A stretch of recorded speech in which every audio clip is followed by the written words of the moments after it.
was one of the most bizarre trade announcements in recent memory, but at the end of it all, Timo Meier is a New Jersey Devil. Late Sunday afternoon, all the insiders started tweeting that Timo Meier was being traded from the San Jose Sharks to the New Jersey Devils. The Devils were rumored to be one of the big teams in on Meier for the longest time, but it wasn't until the past few days that it became obvious they were in the top 3 and probably top 1. Vegas was in there, and according to Chris Johnston, on the Chris Johnston show, Meier may have even wanted or preferred to play in Vegas. Then there's Carolina, and if you're a Devils fan, LOL, for a long time, a lot of people paying attention thought it was basically Carolina's race to lose. So all right, Meier's going to the Devils. What did it cost? What's the return? Someone please tell us. And then like 4 or 5 hours go by before we finally get the entire thing, and you can see why it took so long. It's 13 pieces. The Sharks get 7, the Devils get 6. Most importantly, Timo Meier. Before we talk about this behemoth of a deal, think you know which way it's gonna go? Head on over to Sports Interaction, why don't you? When the puck drops, Sports Interaction has you covered pre-game, live betting on all major sports, including baseball, which is coming back, and prop bets. Want to bet? Head to sportsinteraction.com/SDPN and get the Sports Interaction app, but only if you're 19 plus. Please play responsibly. Taken straight from the San Jose Sharks Twitter account, here is the full trade. The trade is as follows. San Jose receives a 2023 first round selection. Also, a 2024 conditional first round pick. I think the phrasing there is very interesting. Defensive prospect Shakir Mukhamadullin, forward Fabian Zetterlund off the Devils roster, Nikita Okhotiuk, forward Andreas Johnsson, and a 2024 7th round pick. For that cost, the Devils get Timo Meier, defenseman Scott Harrington, defender Santeri Hataka, forward Timur Ibragimov, goaltender Zach Amond, and Colorado's 2024 5th round pick. Now, I've already had a bunch of people tweet at me, Steve, I can't wait to see the trade tree for this, and I just want you to know you're evil! If you've never seen my trade trees before, they're over on the Sportsnet YouTube channel. Basically, I'll take a look at a trade and how it evolved over the years. This team gets this guy, and then years later he got traded for these 2 guys and all that. And we've done some massive ones. The Eric Lindros trade tree from Quebec to Philadelphia. The Wayne Gretzky trade tree from Edmonton to LA. Those were huge. But those deals are from decades ago. We just don't see 13-piece deals anymore. So let's talk about all 13 pieces, and you'll see that Meier is really the most important one. A lot of this is window dressing. First and foremost, who's Timo Meier? Well, if you're anything like me, Timo Meier is the guy single-handedly keeping my fantasy team alive. In 57 games so far, he has 31 goals, add to that 21 assists for 52 points. Not to mention, he is 6'1", 220 pounds, and hits like a Mack truck. And as we've seen, not afraid to drop the gloves either. But apart from his high-end skill, what makes Timo Meier so coveted, he's just 26 years old, the former 9th overall pick from 2015. He's an RFA at the end of this season. And the discussion months ago was about his enormous qualifying offer, which is $10 million. And the way I've been talking about Meier is, I bet he takes something like 8 times 8, similar to Bo Horvat and JT Miller. What Meier's done this season is prove that last season was not a flash in the pan. He scored 30 goals in the 2018-2019 season and had a lot of difficulty getting back to 30 goals on account of the world stopped. Difficult to get into too many games, there were injuries, and the Sharks just weren't very good. Last season, in 77 games, 35 goals, 76 points. Now Meier's pace is, he's probably not going to top 76 points, but he's going to demolish 35 goals. He's only got 4 to go. And at this point, for a big, hard-hitting, goal-scoring winger who's only 26 years old, yeah, he might be worth $10 million. My expectation is the Devils will try to lock him up at something probably under $10 million, but long term. And if they don't, someone else will. This is a huge get for the New Jersey Devils because the East is an arms race. They're loading up. Carolina misses out on Timo Meier, and I think they really wanted him. The Rangers, meanwhile, who right now look like there's a really good chance they could play the Devils in the first round. Already went out and got Tarasenko, and it seems like by week's end, they're going to have Patrick Kane as well. And a lot of people have been fawning over the Rangers' offense, especially once they add Kane, but check out what Meier does to the Devils' offense. This is just a mock-up from dailyfaceoff.com, but it could be what we see in a lineup in just a few days. Top line of Timo Meier, his Swiss countryman Nico Hischier, and Dawson Mercer, who the Devils did not trade in this trade. Second line, Yegor Sharangovich, Jack Hughes, Jesper Bratt, Andre Palat's on the third line with Eric Holla and Thomas Tatar, and then a fourth line of Miles Wood, Michael McLeod, and Nathan Bastian. Having Palat in your bottom six is an outrageous luxury. Having that top six is wild. And remember, you can't look at this with regular season eyes. You got to look at this with playoff eyes. You want a guy who can score dirty goals? He can do it. You want a big guy with a little bit of meat on the bone? He's got it. Hits like a truck? He's got it. Willing to drop the gloves? You got it. Although you gave up all of that for him, you probably want him on the ice. Then there are the other pieces that the Devils got, and I just don't know if they're going to play that big of a factor for the team. First, there's Scott Harrington on defense. He shoots left. That's a depth defenseman. Maybe the Devils get him into a few games. I don't know if he's going to be in their top six come game one. He makes league minimum, and he's going to be a UFA at the end of the season. One of the prospects they get, Santeri Hataka, he was only selected in the 2019 draft in the 6th round. He made his NHL debut last year. He got into 9 games, but he's only been able to play in 8 AHL games this season, and he's the only prospect the Devils get in this trade who's even signed beyond this season. Then there's forward Timur Ibragimov, another 2019 6th round pick. His contract expires at the end of this season. He's put up 32 points in 52 games in the ECHL this season, so I don't know what he's going to be long-term for the Devils, if anything. And then there's goaltender Zachary Amond, who, again, is in the ECHL this year. A pending restricted free agent. He might just be a contract slot. And then, of course, there's the 2024 5th-round pick from Colorado, which isn't much, but it's better than a kick in the pants. So the Devils get 6 pieces from the Sharks, but only one really matters towards their playoff goal. Timo Meier. What a get. So there's the first-round pick the Sharks get from the Devils in 2023. First-round pick. Sounds like a lot to give up, until you realize the Devils are going to finish pretty high in the regular season. There's a solid chance they go at least 2 rounds deep, if not 3 or 4. This pick is probably going to be somewhere between 25th and 32nd overall. Picks 31 and 32 were second rounders only a few years ago. The next pick is interesting though, because remember I showed you the San Jose Sharks graphic. They said that they get a conditional first round pick in 2024 in their official release. That's not what the Devils release says. The Devils release refers to it as a conditional second round selection in the 2024 NHL draft. Okay, so what's going on here? Let's take a look at the conditions on these 2 picks. Thank you to Luke Fox for screen grabbing this. The 2023 first round pick. If the pick is a top 2 selection, New Jersey will instead transfer their own 2024 first round pick.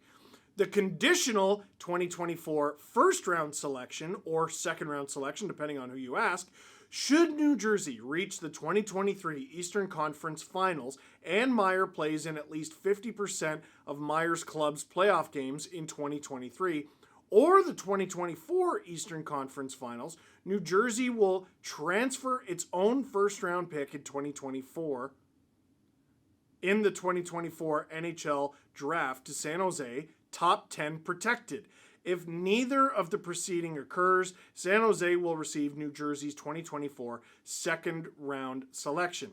If New Jersey's first round pick in 2024, if New Jersey's first round pick in the 2024 NHL draft is a top 10 selection, New Jersey will have the option to instead transfer its own first round pick in 2025 to San Jose.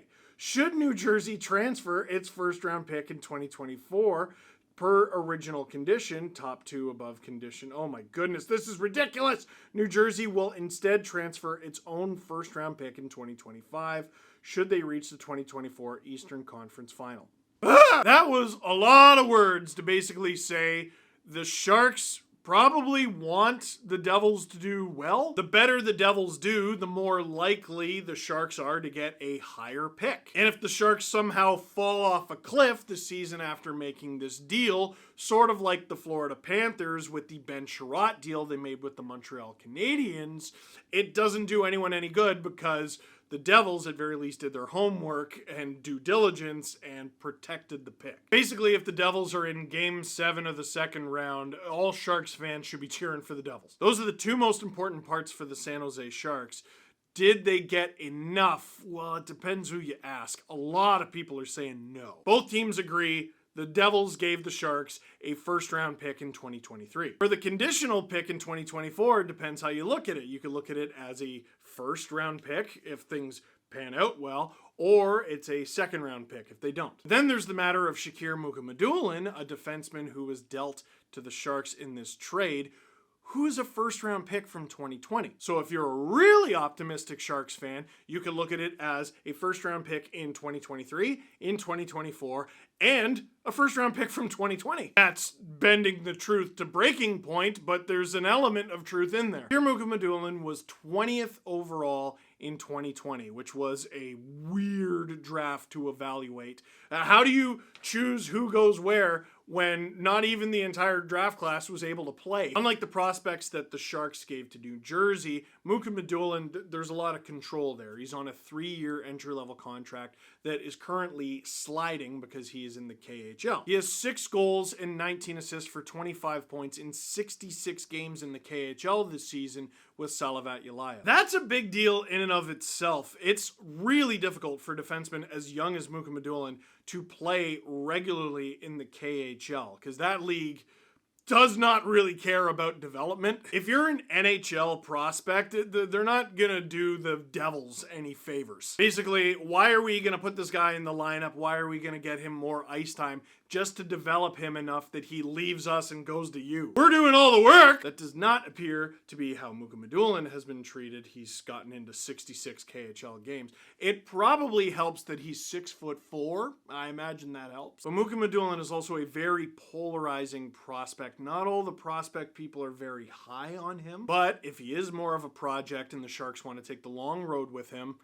I don't think they're going to compete anytime soon, so they can do that. Then there's Fabian Zetterlund, and I feel like this is a bigger deal than people are making it out to be. In a lot of the trades that we've seen so far, the buying team, and the Devils are buyers here, they get the star in the deal. The buying team does not give up a player off their roster. They did in this case. Zetterlund is a 3rd-round pick from 2017, and he's a pending RFA. But the 23-year-old has 6 goals and 20 points in 46 games for the Devils this season. Zetterlund has 6 goals and 14 assists for 20 points in 45 games for the Devils this season. Now, that's not a lot, but he's been mostly an everyday player for them, a roster player. So the Devils lose something off of their roster in this deal. They upgraded on it just fine by getting Meier, but it's worthy of mention. Another prospect and a pending RFA, Nikita Okhotiuk. He's a 2nd-round pick from 2019, only 22 years old. He's played 10 NHL games this season, 1 goal, and 20 AHL games, 2 goals, 4 assists for 6 points. Not mind-blowing, but if you're the Sharks and you're really dedicated to tearing it all down, you want as many darts to fire at the board as you can. Then there's forward Andreas Johnsson. As a Leafs fan, really disappointing story with Andreas. He was such a diamond in the rough late draft pick for the Leafs, and he came up through the ranks and he did very well. He won a Calder Cup. I believe he won playoff MVP in 2018, winning the Calder Cup. Makes the NHL, he's a 20-goal scorer. Then he gets his big contract that he's still on, $3.4 million per. But a combination of it flat just not working out in New Jersey and injury sent him to the minors this season. And I know he said he has a $3.4 million cap hit, but he costs the Sharks virtually nothing in terms of actual money because most of his salary this year was signing bonus. His base salary was just $750,000, basically the league minimum, and it's only what's left of the season. So I don't know, $200,000 maybe? He's a pending UFA. He basically had to go in the deal to make the money work. I'd love it if he was able to play and get in the Sharks lineup and light it up and maybe find an NHL contract next season, but We'll just have to see. And then, of course, the final piece, a 7th round pick in 2024 for the Sharks. Again, just as many darts to throw at the board as you can, whatever. So, did the Devils give up a lot, and should the Sharks be super happy with how they did in that deal? Honestly, it's kind of underwhelming. I think the Sharks got a lot of good to decent parts, and that's good and decent. You need those things. The late 1st round pick, the conditional pick that's probably also going to be pretty late if we're being honest. But Devils fans, like, there was a fear of what if we lose Mercer? What if we lose Holtz? Didn't lose either of those guys. You lose Muka Madulin. Muka Madulin could hit. Zetterlund could get even better. Okodiuk could end up being a pretty decent player. But on paper, there's not a lot of high-end stuff there for the Sharks, for Timo Meier, who is essentially the belle of the ball when it comes to this trade deadline. And before the words Patrick Kane leave your mouth, no, not at all. He can basically control where he goes. Everyone's been saying that the Rangers are probably only going to have to give up a 2nd round pick to get him. The King's ransom was supposed to be for Timo Meier, and this is a decent return, but I'm underwhelmed. I'm underwhelmed as an outsider. What do you think? Leave a comment in the comment box down below. And breaking news, we're going to do a little add-on for this video. Thank you, producer Drew, for sending me this. A surprisingly massive trade between the Nashville Predators and the Tampa Bay Lightning. Now, we're going to talk about this a little bit more on tomorrow's Steve Dangle podcast, but David Poile just announced he's going to be retiring, or rather leaving his role and staying with the Preds as a consultant. Barry Trotz is going to be taking over. Yesterday, the Predators traded Nino Niederreiter for a 2nd round pick next draft, and I'm not going to lie, that looks like a fleecing for the Winnipeg Jets. So I was wondering what was going on with David Poile. It turns out David Poile's still got one heck of a fastball. Rumors came out earlier today that Tanner Jeannot, who was right in the Calder conversation last year, but he's fallen off a little bit this year, was available for trade. Jeannot had a great goal-scoring touch last year. Big, nasty, willing to hit, willing to fight. He was traded to the Tampa Bay Lightning, who were allegedly in on Garnet Hathaway, so this makes sense. Guess what the Lightning gave up for Tanner Jeannot? Jeannot returned as Cal Foote, a 1st in 2025, a 2nd in 2024, 3rd, 4th, and 5th in 2023? Dude! What did I miss? The Lightning basically give up a draft class for Tanner Jeannot. Cal Foote is the 14th overall pick from 2017.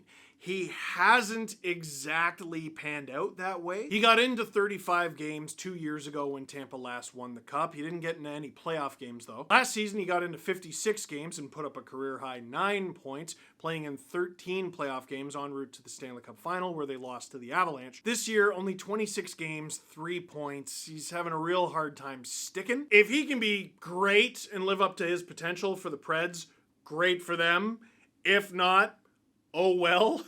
They got a 1st, a 2nd, a 3rd, a 4th, and a 5th? Like, dude, players like Jeannot do not become available very often. He's only 25 years old. He's 6'2", 210 pounds roughly. Last year in 81 games, he had 24 goals as a rookie and over 40 points. 130 penalty minutes, which just doesn't happen in today's NHL very often. This year, it has not been there. In 56 games, 5 goals, 9 assists, that's 14 points, 85 penalty minutes. The penalty minutes don't look as good when the production don't come with it. Now, he only makes $800,000, which is a ridiculous bargain, but he's an RFA at the end of this season. So this isn't really Brandon Hagel 2.0. Like, Brandon Hagel came to the Lightning very cheap, at least in terms of his cap hit. He was a great contributor for them in the playoffs, but then they have him under cost control for several years after. You might look at Jeannot and go, well, I mean, look at his production this year. He could come very cheap. But if you're the Lightning, you hope his production takes a step up. You hope he has a killer playoff for you and throws up like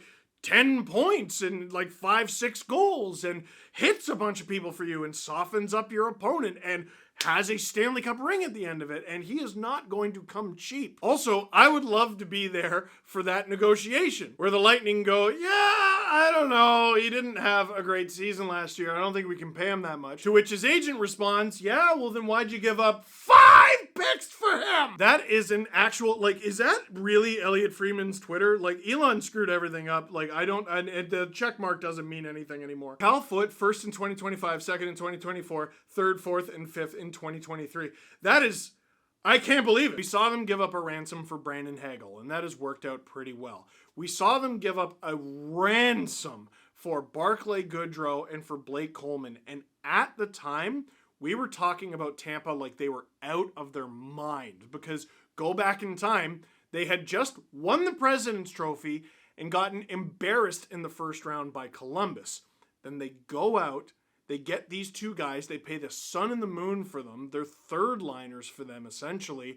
And they win back-to-back cups. I think Jeannot is better than he's been this season. I think he's going to be a member of the Lightning for a long time, but holy smokes, that is a lot to give up for him. And given that it's a first-round pick in 2025, the Lightning better remain competitive or that pick is going to cause them problems. I mean, I think the roster is going to be competitive for years to come, but all it takes is, Andrei Vasilevsky's out for the season in like October, and then you're looking at, holy moly, what a trade. Last thing I'm going to say, everyone's talking about how there's going to be nothing left on Friday for the trade deadline. I don't think that's true at all. Over the past couple days, the Preds and the Capitals have thrown their hats in as guys who are basically open for business and selling, and that just wasn't the case 4 or 5 days ago. Patrick Kane still hasn't been dealt. Jacob Chikrin, Vladislav Gavrikov, Luke Shen. There are a lot of buyers out there, a lot of buyers who missed out on Timo Meier and were banking on getting him. JVR is still out there. There's probably going to be at least one 3-way deal. We know Patrick Kane is going to have to be. We got a brand new Steve Dangle podcast coming. Eric Lindros is going to be our guest.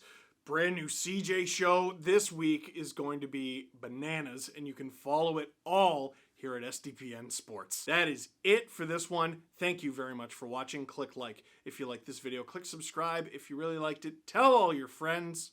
Woo! Spicy.